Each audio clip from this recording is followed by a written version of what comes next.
All right, my friends, welcome to another arc of the RPG podcast. This one is a huge cast. We've got Tom and Travis and Anthony, and we are here to talk about a game that Tom chose for our third arc of this podcast. Tom, do you want to tell us what game we are playing? We are playing Final Fantasy Adventure, and if you lived in Europe, it was called Mystic Quest, and if you lived in Japan, it was called Seiken Densetsu Final Fantasy Gaiden. I thought that was funny that this game had three names depending on where you lived. Yeah, and Seiken Densetsu is like the Legend of the something sword. Legend of the Mystic Sword? Or Mystic Sword or Hidden Sword or Sacred Sword, yeah, something. Yeah, it's probably sacred, actually. Awesome. And why this game, Tom?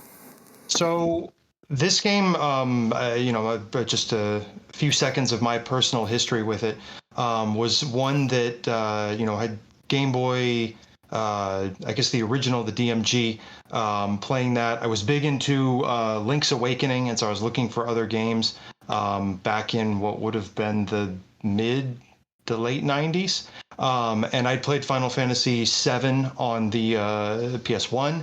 And so, you're rolling through the store and you see this, oh, Final Fantasy. I like Final Fantasy. And so you pop that thing in. Of course, I've got my cats. Chose a really good time to come in and start fighting with each other. Cats. Perfect. More cats. But anyways, I bounced off this game the first time I played it because it was really hard. I struggled a lot with it initially, which was in sort of stark contrast to Link's Awakening or Pokemon, where it felt like it really helped you out. But then through some other circumstances, mainly there was a really bad ice storm in Kansas City in like 99 or 2000, and we had didn't have power for like a week. And so the only video game I had was, the two AA batteries in the Game Boy, and this is what I chose to sink that time into. So it's kind of a weird memory of there was nothing else to play, and so I played this and I beat it, and at the end it like affected me really emotionally, and I never picked it up since then. So I was really curious to go back to it and see how it's aged. Oh, that's cool. And I've never played it. Travis, Anthony, have you? No. I remember the cover. I never owned it, never rented it. I do have what I later found out when we were prepping for this and like looking through the name and everything and being like, oh, it's the start of the Mana series. Is I have the GBA remake of it. Which changed it significantly, right? As far as I know, I only probably put an hour or two into the GBA one, as far as I remember. And that was that would have been, what was the GBA college times, early 2000s? Oh, yeah. Mm-hmm. It was sometime in that time frame, maybe shortly after college that I had it. But I don't really remember, and I don't know since I've never played this one, I'm like, I don't know what they changed. It was all new to me then. So, right. So yeah, that's kind of my history. Well, this is a game that was directed by Koichi Ishii, which when I dug in, I did my rabbit hole on Wikipedia. He's at Grezzo. He founded Grezzo, and he's working at Grezzo now. He did in 2007. Now. He is... do you want me to go into my weird history knowledge of this? Yes, the more weird history, the better. So Koichi Ishii, he was early Squaresoft. He was hired by Sakaguchi back in the day for Final Fantasy I. Mm-hmm. As an artist, especially character designs and things like that, is where he started with the original Final Fantasy. There's a well-documented story from Sakaguchi being like, yeah, this guy came in and he was wearing like a leather jacket and had like peacock feathers hanging off of him, and like, I'm not hiring this guy. And then he pulled out his notebooks that had all these cute characters drawings in it and stuff, and like, we have to hire this guy. That's a cool interview. And he was at Square until like 2007. Right before he went to Grezzo. Yeah, he left Square to found Grezzo. Yeah. And Grezzo's done a lot of the Legend of Zelda stuff recently. Yep, for Nintendo. He's done a bunch of stuff at Nintendo. He did Ever Oasis, Grezzo did. Lots of just stuff, Utopia. But is still doing all the Mana stuff as well. So the collection of Mana, he was working on that stuff with Square? Yep. Okay. Yeah, I don't know. Again, Japanese companies are a little weird there. Because Grezzo, as you see, Grezzo was hired to do stuff for Nintendo. Yep. Grezzo was hired to do like I don't know if the collection. He was definitely for the Visions of Mana that's coming out this year. He's the game designer for it. Oh, interesting. Okay. Again, the relationships of Japanese companies is a little bit more, I would say, fluid than a lot of U.S. companies in that way, and contracting things out, and they're cooler with it. But no, this guy is Koichi Ishii is very seminal to the Final Fantasy brand. He created on Chocobos. The first three. Yep, Chocobos and Moogles. Yep. Moogles, the reason that crystals are important is from him. Him and Sakaguchi are the ones who really built this brand originally. And then he spun off to do the Mana series after this for the most part. But let's talk about that real quick. The Mana series. Travis, did you ever play any of the Mana games, Secret of Mana specifically? I vaguely remember playing one of them, and I have no idea which one it was because it's been so long. And I know I've played one. How far I got into it, I don't remember. I do remember enjoying it, but otherwise, I'm coming into this fully pretty much blind across the board. I have no experience with this game whatsoever. I have no idea what the story is or anything else. I'm just along for the ride here. I vividly remember playing Secret of Mana after Link to the Past. And that would make sense. I think that timeline matches. Yeah, I hope so. That's where my memory is. I just remember it being very being surprised that it was action oriented. It was, real. There was no turn based, and Zelda's not either. But it just looked like a game that would be a turn based game. Thinking about Final Fantasies that I had seen and not really played. So I'm interested in that aspect of this game specifically. The other piece that's interesting is the writer, Yoshinori Kitase, was the scenario writer on this game, as far as I can tell. And he's been doing a bunch of stuff since then. Yeah, this is his first credited game. That's crazy. He went on to he directed Chrono Trigger, I think. He did. He was the scenario creator and director of Chrono Trigger. He did stuff on Final Fantasies 5 and 6. He was the director of 6. He was the director of 7, director of 8, and story of both. And then the remakes, right? Remake and Rebirth. Yes, he's involved there. He's also involved in Kingdom Hearts stuff. 10, I see here. He's on 10. Yeah, 10. He was along. He was really took over a lot of the Final Fantasy stuff after Sakaguchi left. It was 10 and on. He's been pretty involved. It's kind of crazy. Well, this is a game that I'm interested in playing. I've had on my backlog for a while, but then I saw this guy was involved in it, and he was a scenario writer here in Chrono Trigger, and Chrono Trigger is one of my favorite RPGs of all time. So my excitement for this game has leapt up. Tom, did you ever play Chrono Trigger? I had not played Chrono Trigger. I know it by its reputation. I did, going back to other Mana games, when I got Collection of Mana, I booted up this game, and after about 20 minutes, I was like, oh crap, this is every bit as hard as I remember. I'm not playing this. And so I set it aside, and I'm like, maybe the Super NES one, maybe they made that a little more accessible, because reading that was pretty popular. So I was like, okay. I got much, much further. I think I got maybe 2/3, 3/4 of the way through that, crutching off of guides a fair amount because it still felt pretty punishing. And I don't know if I've just, been made soft by the way games are now, sort of thing. And I'm not sure. But anyway, I liked that one a lot. I remember there were a bunch of unique weapons that all worked in sort of different ways. That was kind of interesting. But no, I mean, can you contrast this with Chrono Trigger? That's what I was hoping to ask you, because I've played Chrono Trigger and not this game. Okay. So maybe by the end, I guess, if none of us have played both. Sure. But I mean, Chrono Trigger just featured some really vivid characters and the plot line about time travel and. I'm expecting the plot of this to be pretty slim overall in comparison. I mean, this is early. It's a Game Boy game, right? Yeah. Game Boy, and this was timeline-wise was 91. 91. So this is after Final Fantasies 1 and 2, but before 3. And historically, 1 and 2, they have further age, have story, and a lot of games at that time didn't have much story, and they pushed them, but it wasn't really until 3 would I say that Final Fantasy had as a brand really upped its story game a bit and pushed further. So one of the things that's interesting about this game, and I've in advance of this, I booted up and played for about, I don't know, 5-10 minutes sort of thing. And one of the things that first struck me was it's like, oh man, the translation is kind of rough. And I'm not quite sure what to attribute that to other than sort of the time of it. Like a lot of sort of very like stark sort of declarative statements, like there wasn't a lot of effort put into the prose. It's maybe like a more literal translation. But what's interesting is you contrast that with, I found a PDF scan of the manual. And this is, I feel like, very much kind of an artifact of games from this time.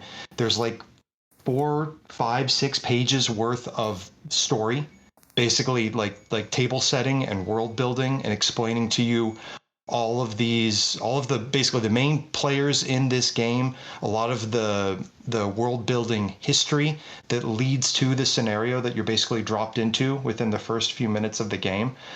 It's all in the manual.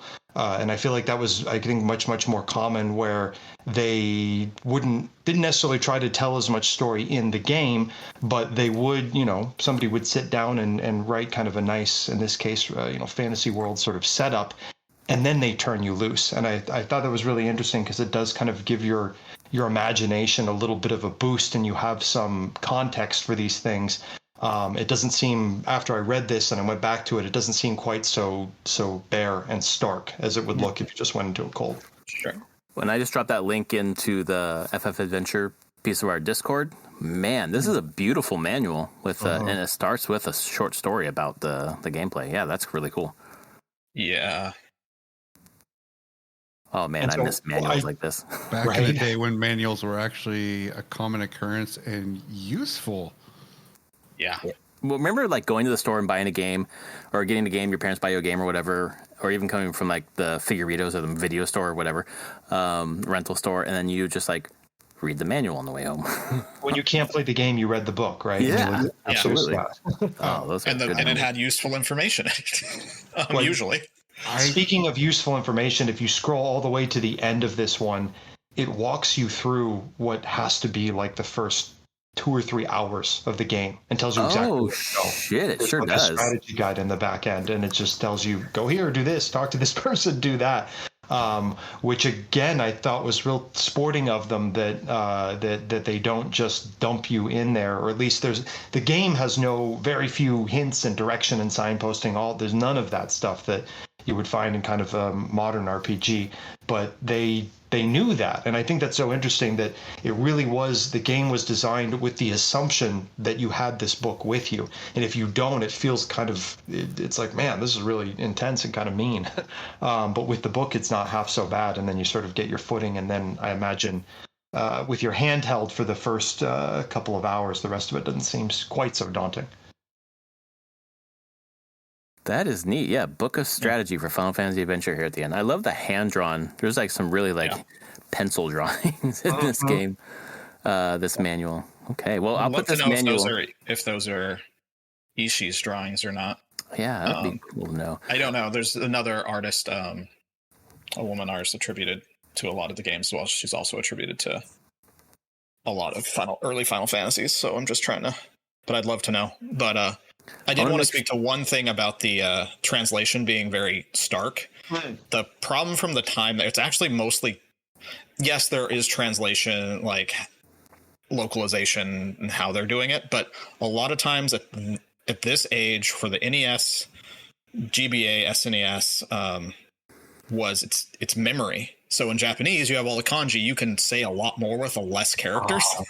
But they don't get more memory on the cart when they localize it to English. So they have like a limit of characters they can use for translation. That makes a lot of sense. I mean, even just looking at the little text box, it's like they can fit like maybe 3-4 words on a single line. And so you could imagine that anything more verbose, and gosh, you'd be clicking forever. It's an unfortunate aspect from the time. But Well, I'm going to drop the link to this manual in the notes for this podcast, so listeners can It's check really that out cool. as well. It is very cool. I didn't even know about this website, gamesdatabase.org. This is very cool.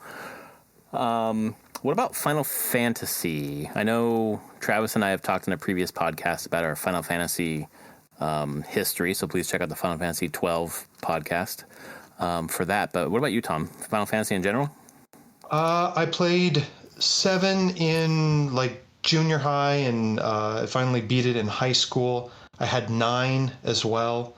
I didn't have 10, but always resented it because they made 10 too, and that seemed to sort of break the rules of Final Fantasy at the time. And I was kind of irate That's my wife's favorite Final Fantasy. really. She loves it. I have nothing of value to say about it because I've never played it, but that did sort of bug me as sort of an outsider to it, that it was like, well, how come my favorite ones didn't get direct sequels? What could have possibly been so special about beach volleyball or whatever the game is in that they're playing in 10 on the in the ocean all the time? So, and then I think I've been away from it since. I'm very, very curious to get back to Remake and Rebirth, but I'm not a PlayStation person at the moment. So, and it was originally my plan to wait for them to all come out so that I could just run through them. But given the hours that it looks like it takes to complete, I don't think that's a good plan anymore. So that's where I'm looking to get to soon. Cool. Other thoughts about, we all look kind of like at the history of this, of the game and the people who worked on it. One thing that stood out to me too was Kenji Ito is listed as a composer, but there's apparently one game that's credited to Uematsu, Chocobo Tenju. That's interesting. That's also interesting that you bring up Chocobos. We were talking about the differences with the remake. I haven't played the remake, but I do know that one of the main things was that they scrubbed all the Final Fantasy stuff out of it. So I think Mogs were gone, Chocobos were gone.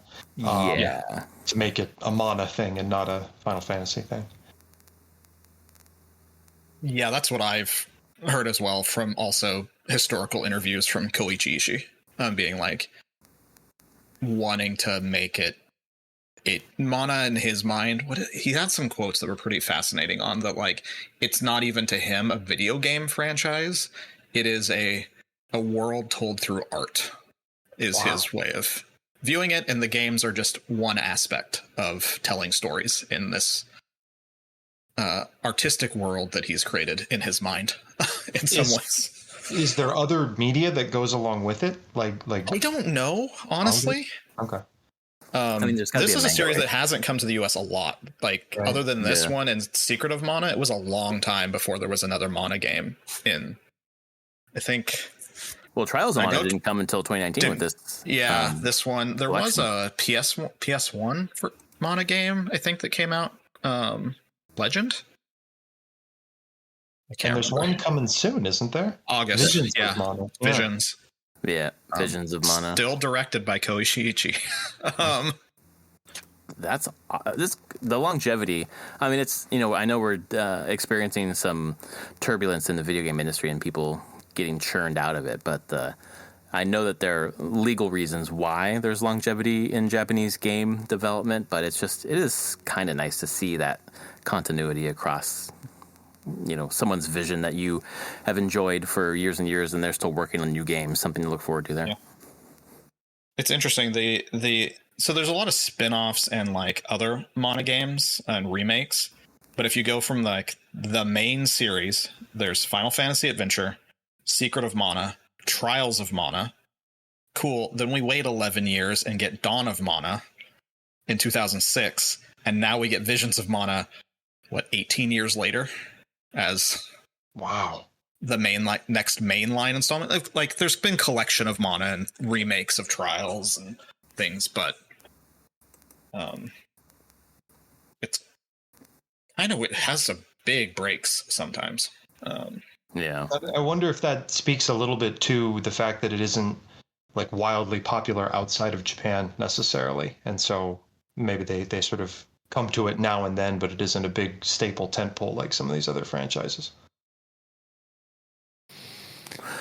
I would question that just because like the Monster Hunter series has been a major staple in Japan and it's been consistent there, and it's only something here with World that started being outside of Japan being a bigger thing. So if it was a major franchise, I think they would have had the consistency. We just wouldn't have seen it here in the West.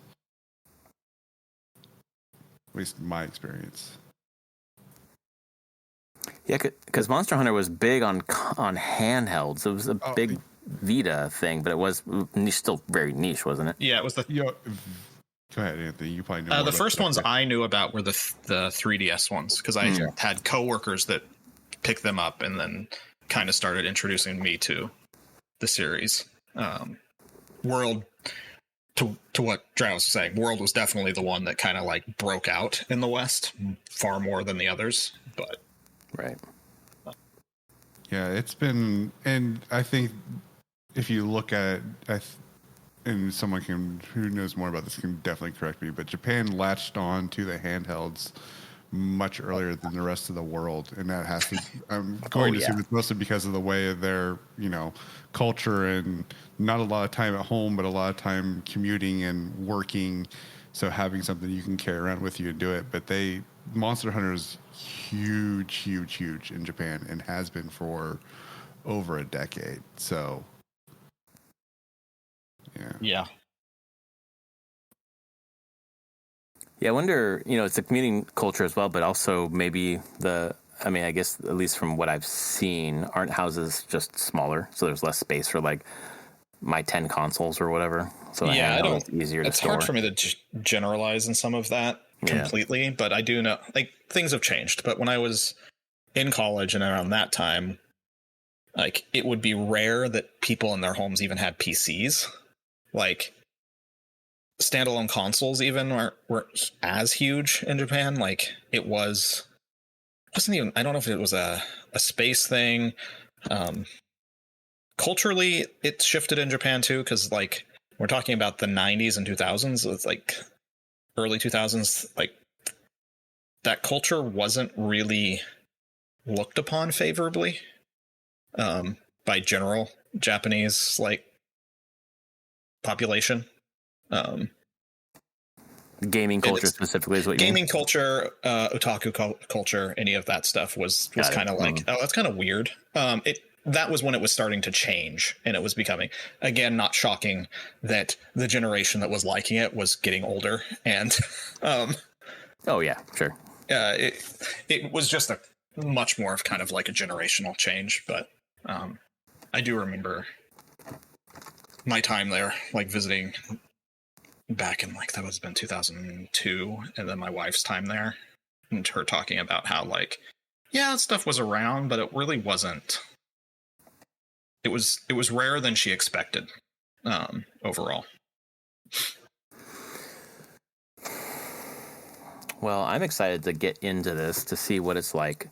There's comparisons to The Legend of Zelda that I've seen, obviously with Katase's involvement in other games that I think are stunningly amazing. I'm looking forward to where he began, even if this is not narratively standing up to things like Final Fantasy VII or Chrono Trigger.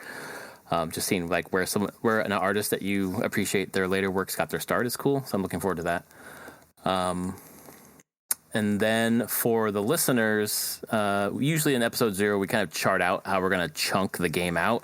But I haven't found very many consistent walkthroughs to kind of give chunks of where we're going. And I haven't seen consistency between walkthroughs that I've seen. So I could be reading things that purport to be in the game but are not, and I just have no idea. So we're going to do our best to kind of walk through this game and get reasonable chunks. The game is probably about 11 hours or so. So the way we usually do it is, a couple hours per podcast, a couple hours per chunk. So this one might be more blind leading the blind a little bit, where we kind of all feel like we got to like a major story beat and kind of like chunk that.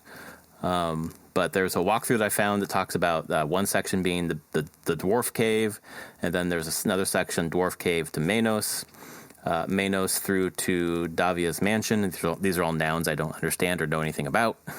And then next one is Davia's Mansion to the Dark Lord's Castle, then Dark Lord's Castle to Carrie's Cave, next Carrie's Cave to the Bone Cave, next Bone Cave to the Cave of Ruins. There's a lot of fucking caves in this game, apparently. The Cave of Final Ruins. Fantasy spelunking adventure. Yeah, maybe this is Spelunky. We're playing the wrong game here. Cave of Ruins to Tower of Gemma, and then Tower of Gemma to the end, which is through to the Tree of Mana. So if that holds up, that might be, 7 chunks or so, but we will play it by ear. We will let you know at the beginning of next episode what chunk we are tackling, but let's assume we're getting through Manos, whatever the hell that is. We'll know it when we get there. We'll know it when we get there, exactly right. And it could be there's another walkthrough that shows Manos as being like halfway through their walkthrough, so I don't know if that's even accurate. So I was going to say the one you just linked, Menace, is 14 out of 34. And I'm like, Exactly. I was looking at like the first 5, like, where's Wait, that's way the hell down there. Okay. Exactly, that's what I'm talking about. So who knows? We will use these two things to kind of calibrate ourselves. This is the fun thing about going through. You know what? Actually, Tom, you've played this fucking game. Did anything I say make sense at all? No, I don't remember. I haven't. It's been at least more than 20 years since I played this game. So I will confess, I don't remember. The one thing I did remember is a switch on the game and the title theme. That is a vibe. I got goosebumps hearing that again. Oh, cool. It was kind of like a time travel sort of. Oh my gosh. So I actually really, really still. I think that's a really beautiful piece of music. That what they use as the title theme. Very cool. So something to look forward to. Okay. Well, we'll chunk it together, and we will let you know next week what chunk we are tackling for that podcast and maybe have a better idea of what's to come. For Tom, Travis, and Anthony, anything else for the good of this podcast? I don't think so. I'm excited to get back to it. I'm good. I want to check this out. All right. Well, thanks for joining us on this journey. This is going to be the biggest cast we've had, 4 people. This is going to be awesome. I'm very excited about this. If you're excited, please subscribe, follow, rate us on your podcast service of choice, and go backwards and check out Travis and I thrashing Final Fantasy 12. I feel so guilty about that. What? We'll another time. And then recently we just wrapped up the Undertale, which was a wild game, and I really enjoyed that game and that podcast series. So please check those out. And we will be back next week with some chunk of Final Fantasy Adventure. Until then, stay safe. All right, Craig, where the fuck are you? There we go.